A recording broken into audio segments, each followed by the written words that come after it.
ప్రతిరోజు ప్రాతకాలంలో యోగిరాజులు రాణామహల్ ఘట్టానికి స్నానానికి వస్తూ ఉంటారు.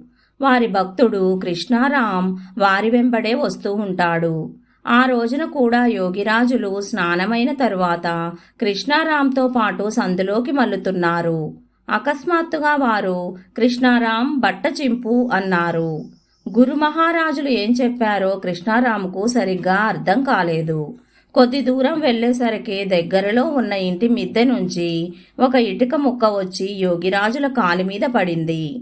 ఒక వేలు తెగిపోయింది. నెత్తురు వస్తూ ఉంది. వెంటనే వారు తమ బట్టలోంచి ఒక ముక్క చింపి వేలికి కట్టుకట్టారు. గుడ్డ కట్టడానికి కృష్ణారాం సాయపడ్డాడు. తరువాత కృష్ణారాం చేతులు జోడించి, మహారాజ్, ఇటుక వచ్చి కాలు మీద పడుతుందని మీకు ముందే తెలిసినప్పుడు పక్కకెందుకు తప్పుకోలేదండి? తప్పుకుంటే దెబ్బ తగిలేదే కాదు కదా అన్నాడు. దానికి యోగిరాజులు చిరునవ్వు నవ్వుతూ ఇలా అన్నారు. అలా జరగదు కృష్ణారాం. పక్కకి తప్పుకొని ఉంటే ఆ ఫలితం ఎప్పుడో ఒకప్పుడు వడ్డీతో సహా అనుభవించవలసి వస్తుంది. ప్రాప్యమైన దాన్ని స్వీకరించక తప్పదు. కానీ ఈ రుణం ఎంత తొందరగా తీరిపోతే అంత మంచిది. కృష్ణారాం కొడుకులిద్దరూ, ఒక కూతురు రాత్రిపూట అన్నం తిని నిద్రపోతున్నారు. అప్పుడు అతని భార్య సవినయంగా ఇలా అంది. చిన్నవాడికి ఒడుగు చేయవలసిన ఈడు దాటిపోయింది. దానికి మీరు ప్రయత్నమేమీ చేయకపోతిరి. ఎంత తొందరగా వీలైతే అంత తొందరగా అబ్బాయి ఉపనయనానికి ఏర్పాట్లు చూడండి. కృష్ణారాం బీద బ్రాహ్మణుడు. ఇల్లు గడవడమే అంతంత మాత్రంగా ఉంది. ఇక అబ్బాయి ఒడుక్కి డబ్బు ఎక్కడి నుంచి వస్తుంది? ఆయన గురు మహారాజుల అనన్య భక్తుడు, సేవకుడును. కృష్ణారాంకి ఈ విషయాల గురించి చింత లేదు. భార్యను ఓదారుస్తూ ఇలా చెప్పాడు. గురు మహారాజుల దయ కలిగినప్పుడు ఒడుక్కి సరైన ఏర్పాటు జరుగుతుంది. నా దగ్గరైతే డబ్బు లేదు. అనవసరంగా చింతించి ఏం చెయ్యాలి? ఇది ఎవరి చింతో వారే చూసుకుంటారు. మర్నాడు పొద్దున్నే లేచి కృష్ణారాం గంగా స్నానం కోసం గురువుగారిని వెంటబెట్టుకుని వెళ్లడానికని యోగిరాజుల ఇంటికి వచ్చాడు. యోగిరాజులు ఆసనం మీద కూర్చొని ఉన్నారు.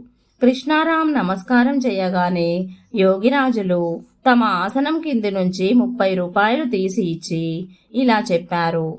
ఈ రూపాయలతో శాస్త్రానుసారంగా మీ అబ్బాయికి ఉపనయనం సంస్కారం చెయ్యి.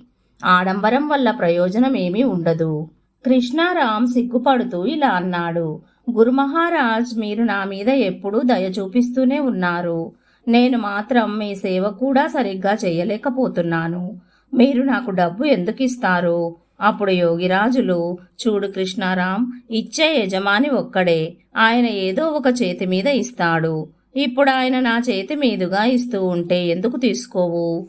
కృష్ణారాం గౌరవభావంతో ఆ రూపాయలు తీసుకున్నాడు. పాంచుకౌడి వంద్యోపాధ్యాయులు యోగిరాజుల ప్రియభక్తుల్లో ఒకరు.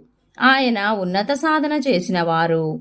కాని సంసారమనే పంకిల పరిసరంలో ఉంటూ భగవత్ సాధన చెయ్యడం చాలా కష్టం కావడం చూసిన మీదట ఆయన మనస్సులో వైరాగ్యం మొలకెత్తింది. ఇల్లు వాకిలి విడిచి ఎక్కడికైనా వెళ్ళిపోదామని మనస్సులో నిశ్చయించుకున్నారు ఆయన. కాని వెళ్ళిపోవడానికి ముందు గురువుగారి అనుమతి కావాలి. వంద్యోపాధ్యాయ గారు ఒకనాడు గురుదేవుల సన్నిధికి వచ్చి సన్యాసం తీసుకోవడానికి అనుమతి ఇమ్మని కోరారు. యోగిరాజులు ఆయన చెప్పేదంతా విని గంభీరంగా ఇలా అన్నారు. మీ జంధ్యం బరువుగా ఉందా? మీ జట బరువుగా ఉందా? జనం మిమ్మల్ని మన్నించాలని, కొంచెం డబ్బు సంపాదన కూడా జరగాలని సాధువుగా తయారయ్యి మీ గురించి మీరు ప్రచారం చేసుకోవాలనుకుంటున్నారా? జేగురు రంగు బట్ట కట్టుకున్నంత మాత్రాన జనం సాధువులైపోయినట్లయితే గాడిదలు గుర్రాలు కూడా సాధువులైపోవాలి. వాటిది కూడా జేగురు రంగే. మరి వాటినెందుకు సాధువులని అనరు?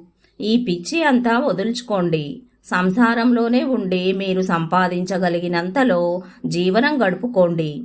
ఈశ్వర సాధన చెయ్యండి. ఇతరుల దగ్గర దానం పట్టి జీవనయాత్ర సాగించకండి.